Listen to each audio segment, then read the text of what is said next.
What is up, guys? It's me, Dusty Minister, now back with a new video. In this video, I'm gonna go through the whole official rulebook for Soulstorm World Championship 2024. I'm making this video because I've been wanting to make this for a while, but the problem was that we had to change this rulebook several times, and this is now the final product. I also just woke up and saw that Jake has actually put out a announcement video about the new prize pool and stuff, which is really good. He also went into some updates, but there's actually one very important update that he actually missed, so I'm going to go through that as well. But in this video, I'm going to go through the whole rulebook. I'm going to go through the very, very fundamental things that you need to know in order for you to even be a part of this tournament. I'm also going to go through the more advanced stuff in order for you to understand the mechanisms on how the tournament works. So yeah, we have a lot of things to cover. So obviously the first page is going to be the content page. And yeah, we're going to go through these. So general info, FAQs, and tournament format, banning and picking races and maps. How seedings work, I might actually take in the end. We'll see what makes most sense. We also need requirements to enter the tournament, to be very early in this discussion. Rules also needs to be discussed. Yeah, let's go through the whole thing. I'm doing this on top of my head, by the way. So general tournament info. Obviously, it's me and Jake who's hosting the tournament. The Discord server is Soulstorm Proving Grounds. You can still join in there. You can even register to the tournament in there. The player amount is 20 to 24 players. And what you see here is actually the limitations of how many players that can be in this tournament. So there needs to be at least 20 players. We are well over that number, and 24 players is the maximum, and we are also well over that number at this point with registrations. But there's a couple of caveats here. First of all, a lot of those registrations, we can already see that there are some of them that we have to deny, either for really obvious reasons, formerly banned players, or they have been cheating before, or they are potential smurfs, or anything like that. There are also players that might be a little too low on a level to be in this competition in of itself. There are also some players that doesn't meet the requirements, the basic requirements, and we're going to go into those very soon. So it's probably like 30 players who is truly a part of, like, truly possible to join this tournament. And out of those 30 players, me and Jacobs are going to look at who's the best in this tournament. Who will be the best 24 players to put together in one tournament. We are not completely sure on how we do it, me and Jacobs, but we're probably going to say 24 players we're gonna let in, and then we'll give 24 or 4 players, I should say, a standby room. This means that if there's a random player that just doesn't show up, we take one of the 4 players from the standby. So players actually get to fill in a spot for players who doesn't show up. So there are still room, guys. And if your average MMR is on the high end, there's a pretty decent chance that you actually get into this tournament. So I would actually recommend everyone who's watching this video to sign up if you are interested and you meet the requirements and you're willing to follow the rules of this tournament. Obviously, the tournament date is closing in at this point. As of recording now, it's the 28th of October.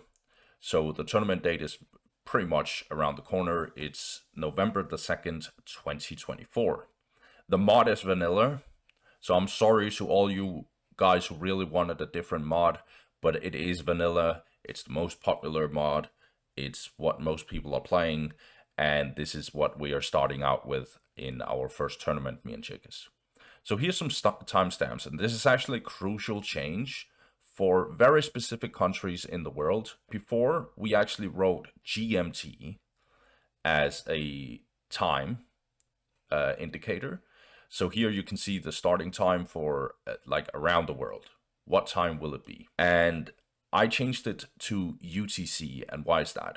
Well, in the October, late September, very early November, a lot of countries are changing due to daylight savings time, where you basically just change the time plus or sometimes minus an hour, depending on where you live in the world.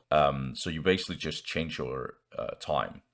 And certain countries, a good example of this is United Kingdom, just changes GMT in of itself just because of daylight savings time. A UTC doesn't change; it completely ignores daylight savings time. If you live in UTC plus 12, you live there permanently. And in this case, New Zealand is a part of that. That's where Jacobs lives. Me, I'm from Denmark. So UTC plus 2, that is a part of Central European time. This is also Germany, Spain, France, Italy, Poland, all the Nordic countries, Norway, Sweden, except for Finland. Finland is a part of the Moscow time zone, UTC plus 3. Now, the small reason is like someone like, let's see, United Kingdom, as far as I remember, they changed GMT. So either their GMT is 0 or +1, depending on if it's summertime or it's not summertime. We actually have British players in our tournament, so I changed it to UTC. There's also a link down here that you can click on if you want to, which basically just gives you a helpful tool to see what time zones you are in. Then there's a couple of notes here that's very important. So you should note that check-in time should be no longer than 15 minutes before the tournament starts. So basically, we're giving out 30 minutes before the tournament starts. We give out a check-in timer. So basically, what happens is me and Jacobs are saying, hey guys, now it's time to check in for the tournament. We're doing this so we can see if people are actually live and they are actually going to join. They have 15 minutes for this. And if they don't check in 15 minutes before the tournament starts, we give them a very small timer to immediately say that, yeah, you're ready. If they don't answer to this, they won't be in the tournament and we'll take a player from the standby pool, one of those 4 players. And I'm going to tell you right now, I have not hosted a tournament in this game. I've hosted tournaments in other games, but I've not hosted a tournament in this game. But I've heard here and there that it's not completely unheard of that people actually don't check in. All players don't check in. So it's actually pretty likely that a player or 2 might actually not be able to follow this. But you should know that just because it says, 10 o'clock for United Kingdom, that means that you still have to check in at latest 9:45. So that's why we have this note. List of time zones should be considered as guidelines and not factual time zones. Mistakes can happen to several factors such as different time policies in different countries, daylight savings time, etc. It's therefore advised that you use Moscow time. So what I would recommend players to do if you are in any way, shape, or form unsure about these time zones is that you go on Google and figure out what time is it in Moscow right now. Is it 12 or is it 11? And then you can figure out what time you need to show up. So we mainly focus on Moscow time. The other ones are mainly just to help you guys figure out exactly-ish where in the world you are at that time and what time it would be for you. So people actually knew what time it would be for them to have to be a part of this tournament. I hope that makes sense. Let's go into FAQs. Actually, let's not do that. Let's actually go into the requirements. So it's a little bit down here. This is why we're not going to go chronological, because what do you need to actually get into this tournament? Well, all players must have a Discord account and be a member of the Soulstorm Proving Grounds. All players must register on behalf of themselves and cannot register on anyone's behalf. No exceptions. There are random moments, really, like it happens rarely as far as I understand, but there are sometimes people who actually just register other players and they show their DAO stats accounts and stuff like that. Because apparently they don't have Discord or they can't have Discord or whatever the reason is, you cannot in any way, shape, or form, even if it's your friend, but he's not able to, through connection issues or whatever, right now to register, or like it could be whatever. There's no exceptions to this. You don't get to do this. You don't get to register on anyone's behalf. No cheaters or former cheaters or banned players are allowed. Players who are known for extreme toxic behavior are also banned from the tournament. This extreme toxic behavior is pretty important for us to maybe be a little concrete. So the extreme will be up to the host to decide. It is important to mention that 99% of players on the ladder will not fall under the extreme category, but 1% that do will not be allowed in. So this is really important. I'm going to mention some names. So a player like Be a God, there's no way that he would be in this tournament because he just writes cringe, really out there and toxic stuff 24/7 in the chat, and he just can't behave himself in any way, shape, or form. Whereas someone like, let's say, Aaron Beast, who's known to be a little toxic here and there, sometimes going in, sometimes not going in, sometimes being really out there, actually. But that isn't extreme toxic behavior. That's just toxic behavior. And he even knows it, like he has said it out loud here and there. Yeah, he can be toxic. I'm not exposing him in any way by saying this. It's just how it is, and everyone knows it. He even knows it, so he's not dumb, right? But he wouldn't fall under the category extreme. Now, you might say, well, that is not objective, right? No, therefore it also says that the host will decide what is extreme and what is not extreme. But I just gave you some examples so you have an easier way to like measure when it's time to not be a part of this tournament and actually be a part of this tournament. But if you have toxic tendencies but not extreme ones, you will be allowed to play in the tournament as long as you follow the tournament rules. If you don't know, you can always write to me and Jagus if we think whether or not we think you fall under this category, right? Hosts are allowed to decline any players who want to participate in the tournament without explanation. You can always ask us, but we are not obligated to make an explanation. A player must have 50 or more games played. There are 2 players so far who has registered and they don't have this requirement met. So if you don't have 50 or more games through DAO stats, or DAO stats. If you don't have that, then you basically can't be a part of this tournament. And a player must have a current MMR of 1450 or above. That is the minimum requirement. But in this case, where we actually focus on getting the best players possible, this might already be too low. You probably need to be significantly higher than this in order for you to join this tournament, because there's so many good players at this point. Okay, now we should actually go into some of the rules here. So, rule number 1, if a player trolls in-game to just get the money they already won, the player will be kicked out.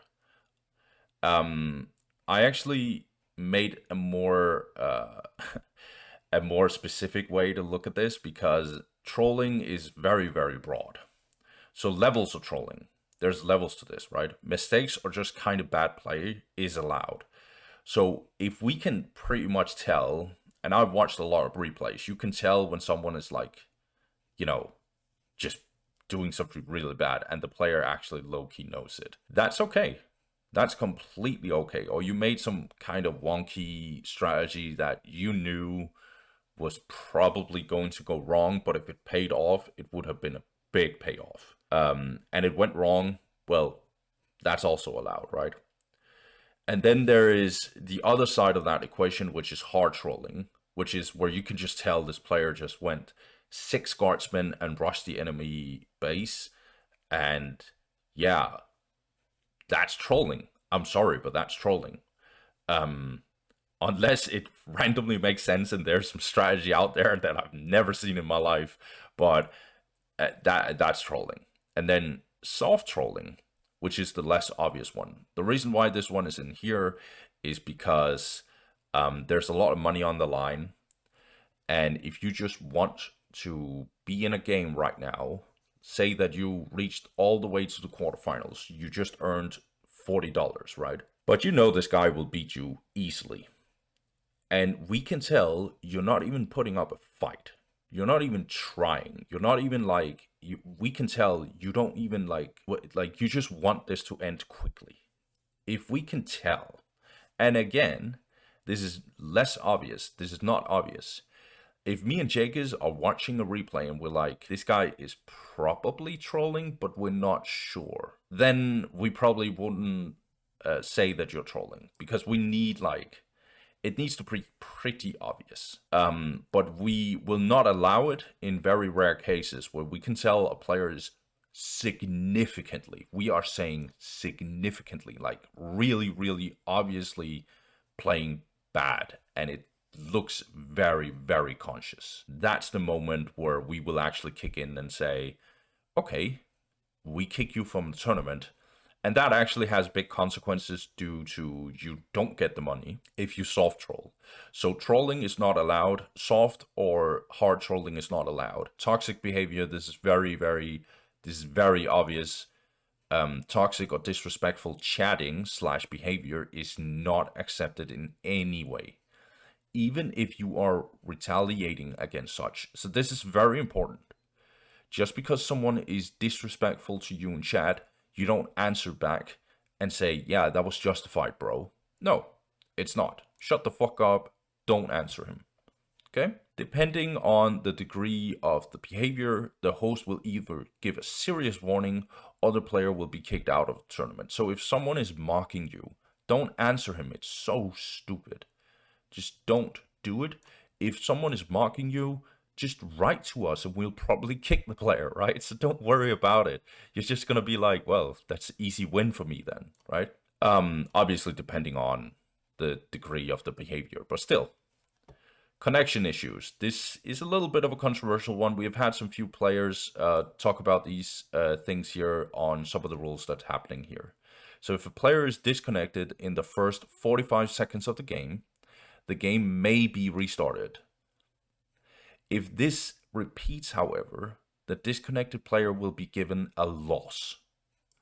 If the player keeps getting disconnected from the game to game, or from game to game, the host will potentially kick the player from the tournament. In this case, the prize pool money will, or the prize pool money that the player has earned will be lost. So if someone keeps disconnecting every single time they get into a lobby or every single time they play against a new player, they get washed out. And I know this sounds really harsh. Connection issues is really annoying. But you know what it also does? It kills the quality of the tournament. It kills the whole hype behind the matchup. It kills pretty much everything that is good about the game. And suddenly, if you just keep on disconnecting, I'm sorry, you lost that game. And if you keep doing it every single time you get into a new matchup between a new player and it just keeps happening, we have to kick you out. I think this is very, very obvious. Bugs at the start of the game. This is a big one as well. If any bugs happen from the start of the game, sound bug or FPS drops, a player must immediately call re in the chat and the game, and the chat and the, or in the chat, they have to immediately call re, sorry guys, and the game needs to be remade immediately. So what this basically means is if you have no, like you have the sound bug, basically like units don't say anything when they get out of the base or whatever the hell it is. You don't get any announcement of anything pretty much. You basically just call immediately re in the chat and then you delete your buildings and you remake the game immediately on the spot. If the bug happens in the remake game as well, it is up to the opponent who is not affected by the bug to decide if the game proceeds. So for example, say that the second time you have brutal FPS drop, just randomly out of nowhere. Then the player who doesn't have any of these bugs will just decide whether or not we try a third round. If the bug happens the third time for some reason, which is very unheard of, by the way, the game must be played. So if we have, in the third game, now we have the sound bug again. Now you have to play the game. It doesn't matter if the other guy says, we can just remake. You don't get to remake. This game must be played.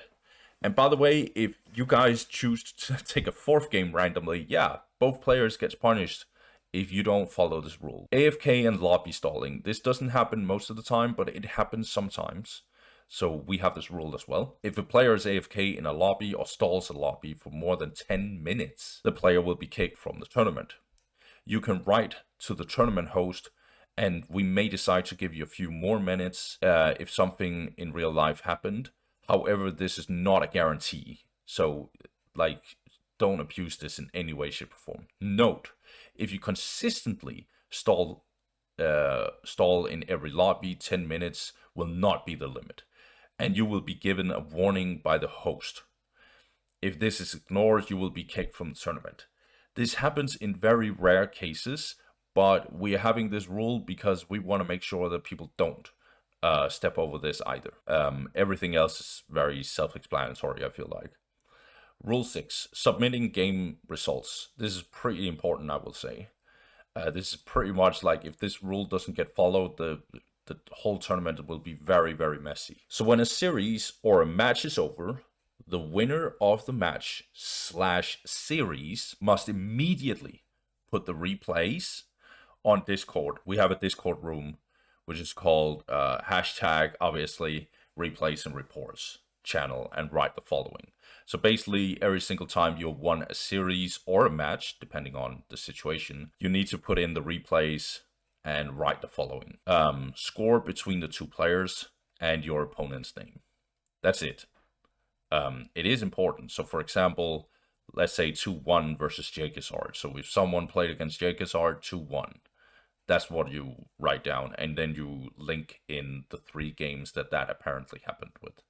Right? It's not a must, but we would really like you guys to tell us what game was the first and what game was the second and third. How you do that is when you save the replay, just call it game 1 or game 2 or game 3. It really helps. Note, it is at all times the winner's, there's a reason why we have this, by the way.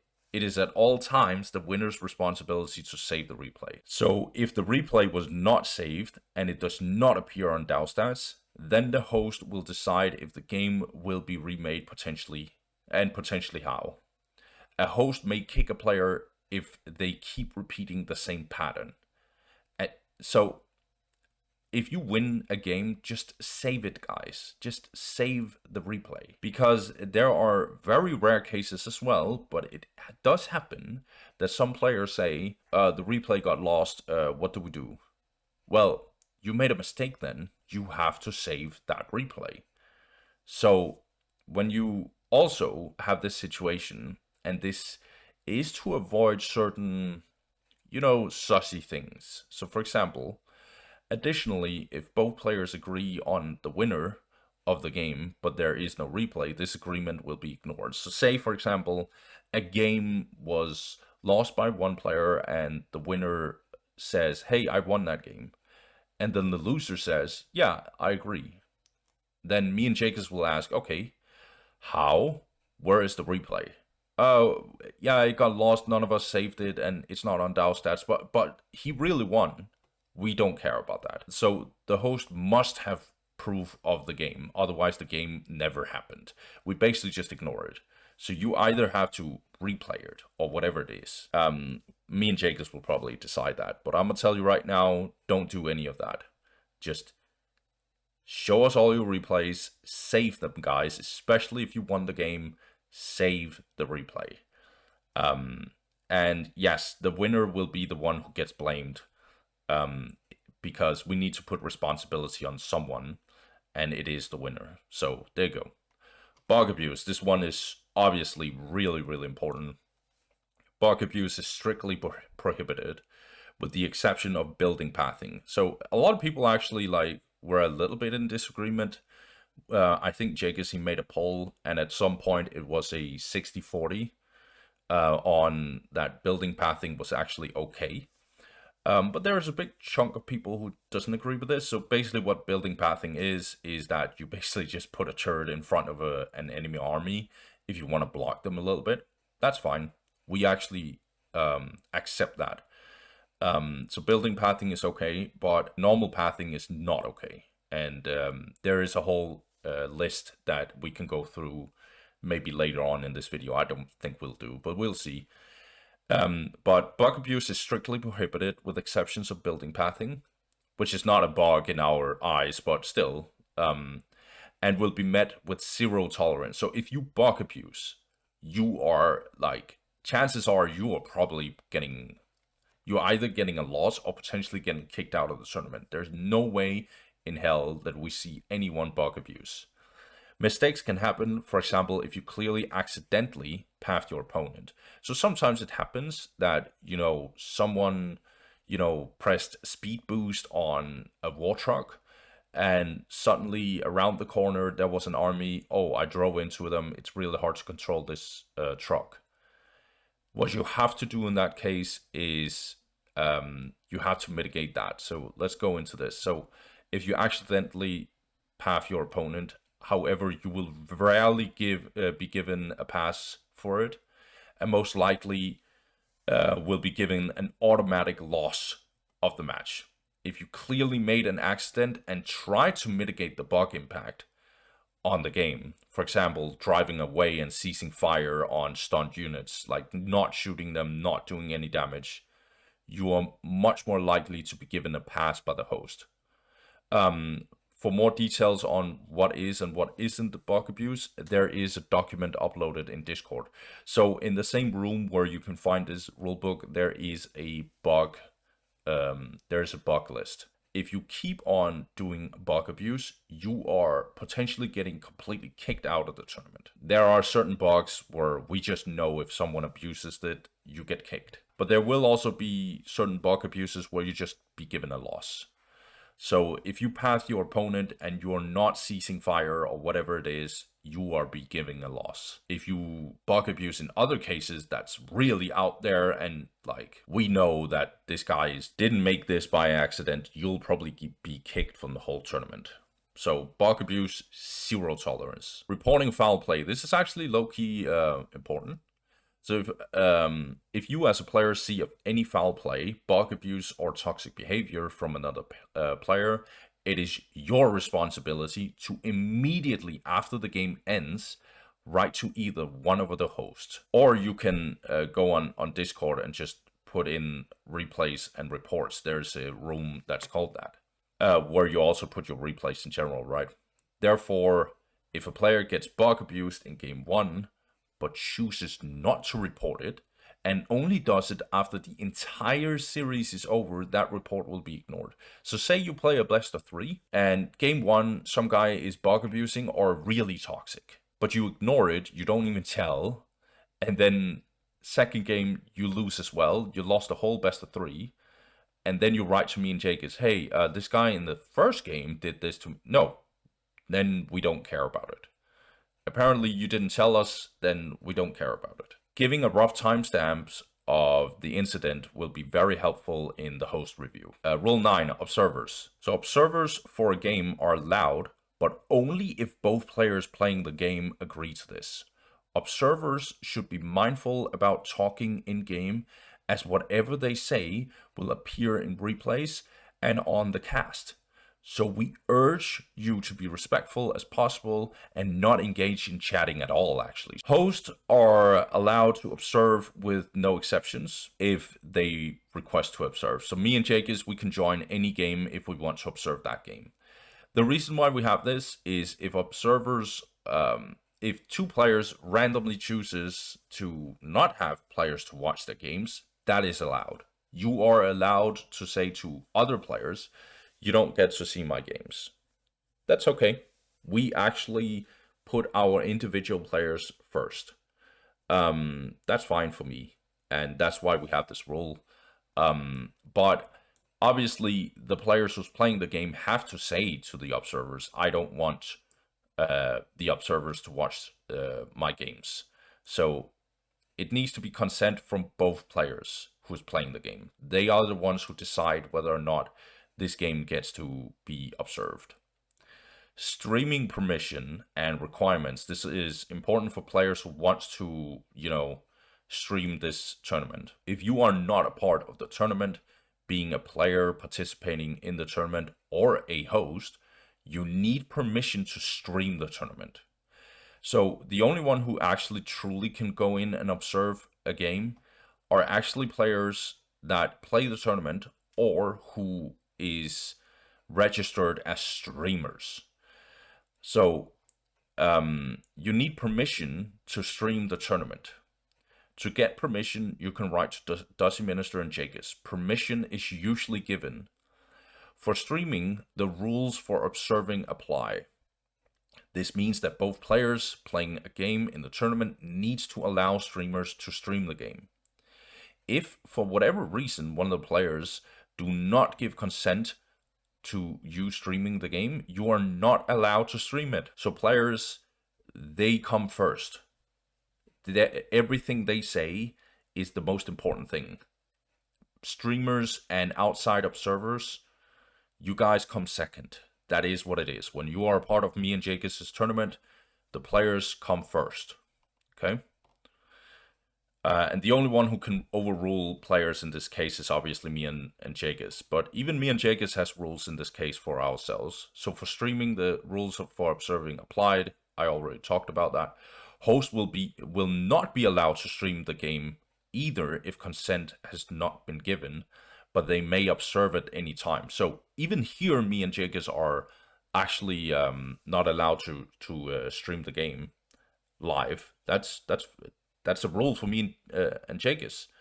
And we are allowed to observe, but we are not allowed to stream if both players say, "Hey, I don't want you guys to stream this right now." All players, host, and outside streamers need to have their stream delayed by at least 3 minutes. And you might be thinking, 3 minutes, that's a lot. Yeah, it is a lot. But we want to go all in. Even the small informations that a stream can give, even the very, very small ones, we don't let people get to watch any stream sniping in general. And 3 minutes is for sure impossible to really, really, truly know what the other player is doing. But 2 minutes, you can see where the player potentially is going.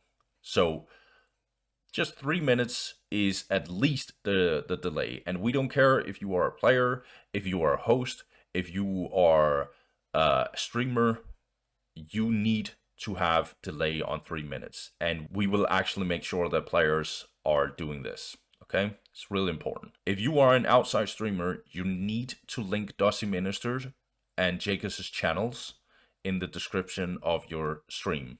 So this is not important for players, but it is important for outside streamers. You need to link me and Jagus' channel in the description of your stream. Any outside streamers that break these rules will be kicked from observing any game in the tournament. Now, all players will be notified of who gets to stream and who does not. If a streamer is not allowed to stream and a player lets them observe their game, that player will be giving a warning. And if they ignore this warning, the player will potentially be kicked from the tournament as well. Okay? So there's no way that players just let in streamers that we have said, you are not allowed to stream this game because you're breaking the rules. And a player says, yeah, but he can get into my games. He can stream those games. Nope. We get to decide if a player gets to move on then. So don't try and get around this rule in any way, shape, or form, guys. It is very important that you follow the rules. And if players are, partners in crime, they'll get punished as well. Okay? Then there's a lot of small, important rules here. Rule 11, setting the game. All game settings need to be correct. Lag issues. This one is really a lot of people has been talking about this. And what is actually kind of problematic is that most players agree that this is an issue, but it is an issue that is unsolvable, and it also is just how the server works and how the players in general works, depending on their geographical placements and stuff. There is not a one size fits all where all players gets to not have lag. It is impossible. So I can actually talk about this rule a little bit. If a player has serious lag issues, it will not be taken into account when judging wins or losses. Lags are 100% the lagging player's problem. This is the controversial part. And the host will not count lags as a bug. This is very, very, very important because a lot of players seem to have lag issues on Steam, for example. This is the tournament is on Steam. The problem is when the alternatives comes up, right? For example, we can play on DAW Online. Then a lot of Western players usually say that, yeah, but I have lag on DAW Online. And usually Russians, I've heard a Ukrainian player also talk about this.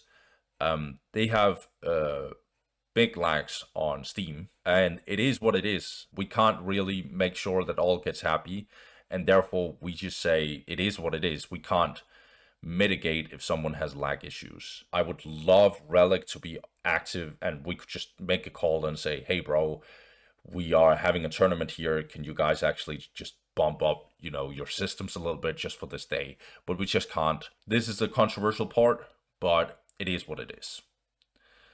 Rule 13, banners and badges. This is very simple. It's not allowed to use offensive or inappropriate badges or banners in-game while participating in a tournament. This is very, very clear. Rule 14, this is the last one.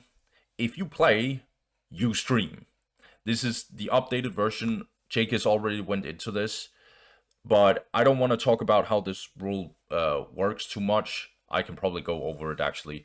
Due to the amount of money on the line for the tournament, the host have to take special precautions. Therefore, all players taking part in this tournament will be required to stream their games. Players are allowed to stream on Twitch, YouTube, Discord, or wherever they feel comfortable streaming, as long as links are be given to the host. The Soulstorm Proving Grounds Discord will have streaming rooms for the tournament. By the way, obviously you need to still follow the requirements for streaming the game, which is 3 minutes delay, right?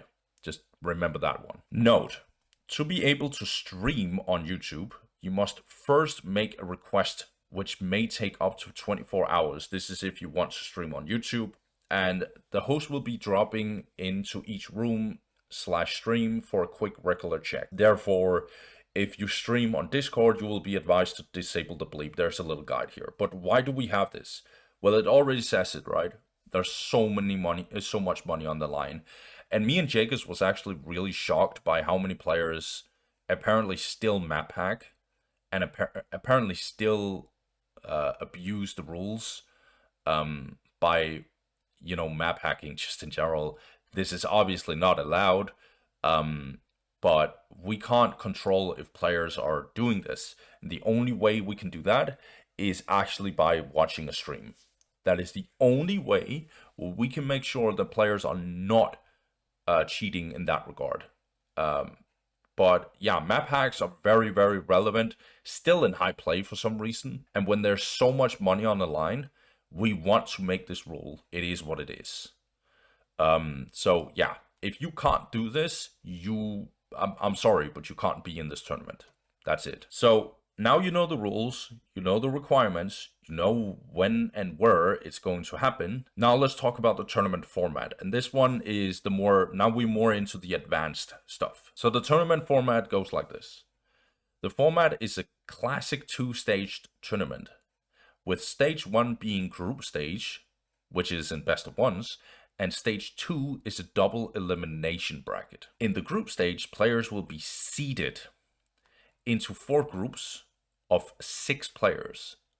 The top 4 from each group, 16 in total, will move on to the playoffs, see how seedings work. And we're going to talk about seeding because that's the most advanced part of this tournament. The players that have moved on to the playoffs will face off with a specific opponent based on his/her performance in the group stage. If you get first place, it's important to say that just because you get fourth place and you just qualified, right? All you have to do is not be the two worst players in the group stage. Well, if you got fourth place, that means you are meeting a first place in another group. And so when you get into the next stage, which is the playoffs, you will probably meet a very, very strong player. So always keep that in mind. Your placement actually matters. Second place will face off against third places, and first place will face off against fourth places. Okay? All 16 players will play in the first round of the winner's bracket. So everyone starts in the winner's bracket. 8 players will win and then move on to the quarterfinals in the winner's bracket, whereas 8 players will lose and go down in the loser's bracket. We can talk about how that works later on. In the loser's bracket, 8 players will play each other, 4 will be eliminated from the tournament, and 4 will move on to the next round in the loser's bracket. This pattern repeats in the next rounds. There's actually this is amazing, right? 16 players here, right? And they move down in round 1. The 8 losers, I should say, and 8 winners will move on in the quarterfinals here. And then they have to fight to the death. That's what the losers bracket is, basically. And then they'll move on, and they'll meet the 4 losers of the quarterfinals. And that's how this repeats in general. This is how double elimination works. If a player loses in the losers bracket, that player is eliminated from the tournament. All winners bracket games are in best of 3, and all games in losers bracket are best of 1s. The exception to this is the losers bracket final, which is a best of 3, and the grand final, which is a best of 5, right? So this one, losers bracket final, which is the losers of the winners final, as you see up here. He meets the winner, the last survivor of this whole losers bracket. The last survivor meets the loser in the winners final. And whoever wins that in a best of 3 will go in this grand final, which is a best of 5. The grand final will be between the winners bracket winner, so the one who won here, and the losers bracket final, so the last winner, the last survivor down here, they'll meet in the grand final. The winners bracket winner automatically gets game 1 from the get-go, meaning that they only need to win 2 more games, whereas the losers bracket winner will have to win 3 games. Why do we do this? If a player went all the way and won the whole winners bracket final, right? The whole winners bracket, he never got to get down here and use his so-called second life. So he needs a reward for this, right?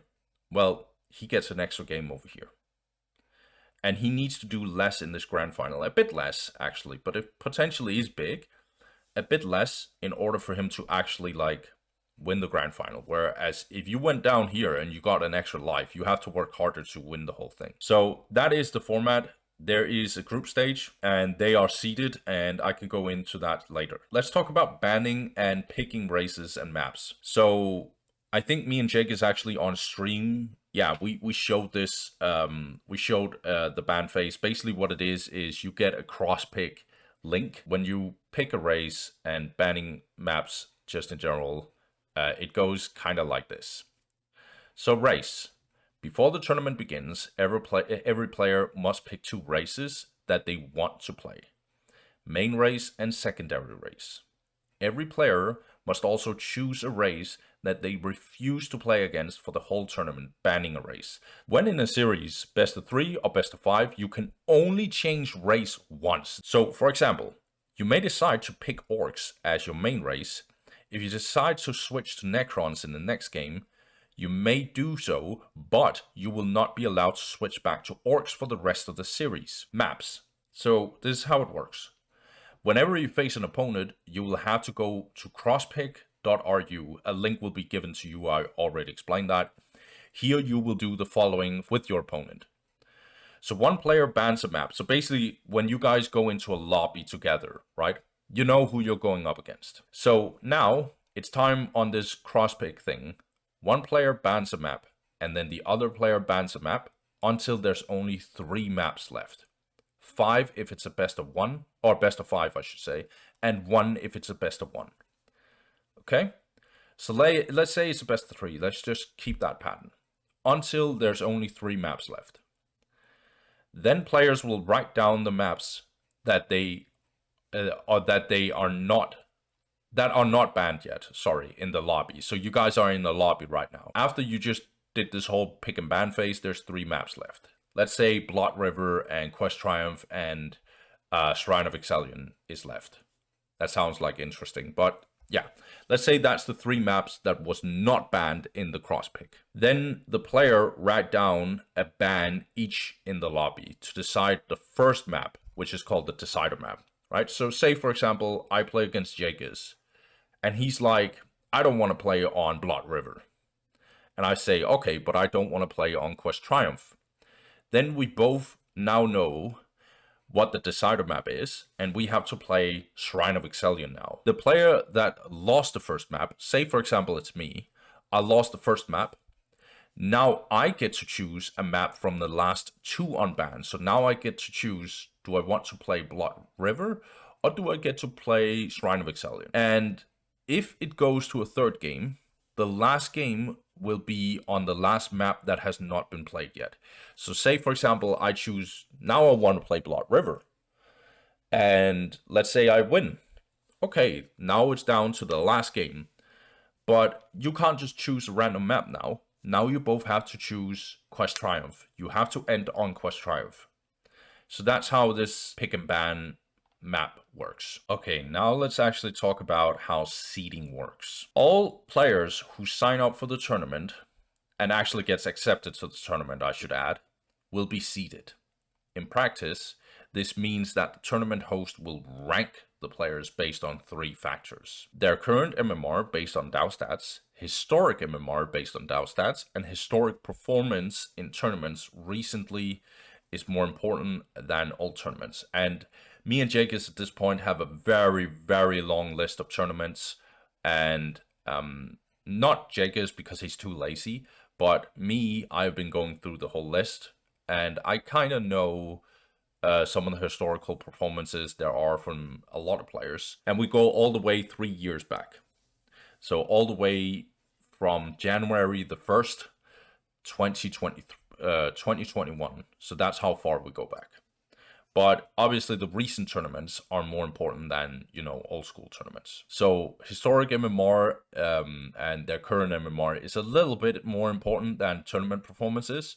But obviously if someone keeps winning in tournaments but isn't that active currently, that player will still be very, very high, sometimes even be in the top of the seeds. MMR is the most important factor, but we do not keep in mind if a player has not played for a while, or we do keep in mind if a player has not played for a while, but used to be super good, or that a player's MMR might be inflated, or the player's current MMR is a bit too high. We do a lot of research on this. Obviously, there will be biases, but we'll get into that. A lot of it is objective, right? Numbers can't really lie.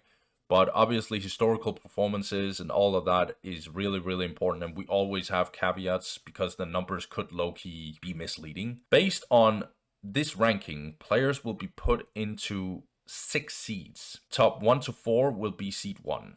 So seed 1 is basically the best players in the tournament. 5 to 8, this is also 4 players, will be in seed 2. And the lower we go, it's 3, 4, 5, and then 6. Once all the players have been seeded, we will then generate a group stage. All groups will consist of a player from each seed. How this works is, let's just see if we, So if you can see here, seed 1, let's just, we just call them player 1. We have an example here. We have Masayoba. We say he's definitely one of the seed 1s. His performance in tournaments are ridiculous. Whenever he is active on a ladder, he's always top 3. He's so freaking good. Yeah, he is definitely in seed 1. He's one of the top 4 players for sure, if not the best, right? If you guys have ever watched like Champions League, where they have dynamic group seedings and stuff, this is how it works. We just pull a name out of each seed and then put them into a group. So what you see here is, this could be Master Yoba, for example. He's a seed 1. Let's say this one is another really, really strong player who's kind of on Master Yoba's level. Let's say this is Bloody Monster. He's in here. And then let's say this is, let's say, Dentist, right? Something like that in these groups. The absolute best players get spread out, so they don't just stack in one group. And then another group, because of that, will be of lesser skill players, right? But then all the lesser skilled players are also spread out, as you can see. So the bottom liners, the purple seats here, they're also spread out. They're also spread out on the group stages. So we get as balanced as possible. Group stage is 100% responsible for what is the playoffs going to be like. We don't want players to have easy runs the whole way to the final and they just got an easy day. And then some other guy has to really work hard for him to even get halfway through the tournament just because people aren't seeded. So if you do a random generated group, you have no idea if like Master Yoba and Bloody Monster will be in round 1 together.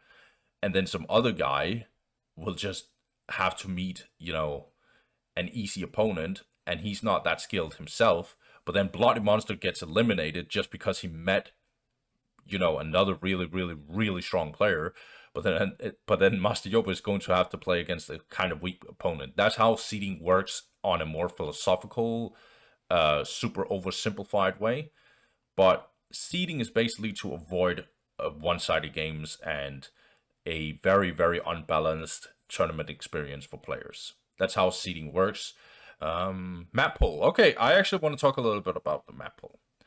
So the map pool is consisting of Battle Marshes, Blood River, Bloody Hell, Fallen City, Fata Morga, Meeting of Minds, Outer Reaches, Quest Triumph, Shrine of Excellion, Titan's Fall, and Tranquility Send. There's a couple of maps in here that people have been a little bit in back and forth about. Some people talked about Fallen City Remastered not being as good as the OG one. And then some people would say, no, the Remastered is better. We chose Remastered. We'll probably make a voting pool for the next tournament, whether or not it should be there as the OG one or the Remastered one. There's some few people who doesn't like Bloody Hell, but then there's a lot of people who's like completely fine with Bloody Hell. Fata Morga as well. There's a few people that actually don't like Fata Morga. But most people are actually completely fine with Fata Morga, and that is the most popular map by a long shot, and it's not even close. So that one is also in here, obviously. I can tell you guys that there was other maps in here. We actually even had the OG one, Velvet Duress, but then most people actually agreed that that is just a really, really bad map, and so that is not here. We also had Deadly Fun Archaeology, but that is basically just a more flat version of Outer Reaches. They're very similar maps. So therefore, we wanted to keep the OG one, which is Outer Reaches, and then we removed Deadly Fun Archaeology. But this is the map pool. Obviously, it's an uneven number. 4, 5, 6, 7, 8, 9, 10, 11. Yeah, 11 maps. And the reason for that is obviously so the ban phase can be a little more balanced in general. So everyone gets the same amount of bans here and there. So that's why we have an uneven number. Is there anything else I want to add? I don't think so. This was a very, very long video. I have no idea how long this is, but I hope you guys actually understood it. We can go into the FAQs. Will the games be on YouTube for the future content? Yes, me and Jagus are going to put out some replays. Well, all the replays. We're going through them all. How do I sign up? First, you go to the Discord server, Soulstorm Proving Grounds, and navigate to Tournaments category. Click on the channel, registration. In this channel, you will be able to read the info we require of you. Write out your info, and we will confirm your registrations by sending you a message on Discord. Is there a deadline for me to register? Yes, you must register at least 3 hours before the tournament. 3 hours because me and Jacobs will need time to generate brackets, seed people, all of that jazz. How many races can I pick? You must play or pick 2 races, no less, no more. I've already explained that. Can I change my race pick even if I've already registered as another one? Yes, but you still need to be within the 3 hours before the tournament starts, no exceptions. Can I register my Smurf account? No, this is against the rules, and you may not do that at all, right? When do I need to check in? There will be a time window of 15 to 30 minutes before the tournament starts. So that is the time window. For Moscow time, I will open the tournament 30 minutes for check-in. So that's 11:30. And you have to write a little plus in the check-in. You have to do that before 11:45 Moscow time. What exactly is the replays and reports text channel for? Well, I've already explained this, but just to sum it up, in this channel, winners of the game/series of games will put their replays and submit the score and required info. See rules number 6. Additionally, this is the place to report cheating, bug abuse, or any other things you want the host to look into. Foul play is also potentially something you can put in here. It is also that you will find general info/live updates while the tournament is going on. So, for example, this player has been kicked from the tournament. The reason is blah, blah, blah.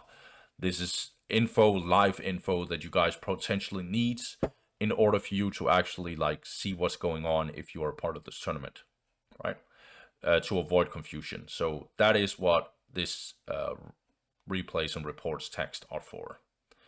We will also be concluding this tournament here. So that's first, second, and third place winners of the tournament and who gets the prize pool. Okay? I hope that was... I'm pretty sure I covered the whole thing. It's a very, very long video. Jesus Christ, I'm not used to talk that much English in such a long time. But I hope you guys got this covered. I'm definitely going to put down timestamps in order for you to actually see what the hell is going on. If you have any questions, please write to me on Discord or put it down in the comment section if you have any questions. I hope you guys learned some stuff. I hope you guys got the full info. And I will just say from here, let the tournament begin. I am Dusty Minister, and I'm so happy to be a part of this tournament. Have a nice one, guys. I hope I see you for the tournament. I hope I see you guys watching for the tournament. Have a good one. Peace.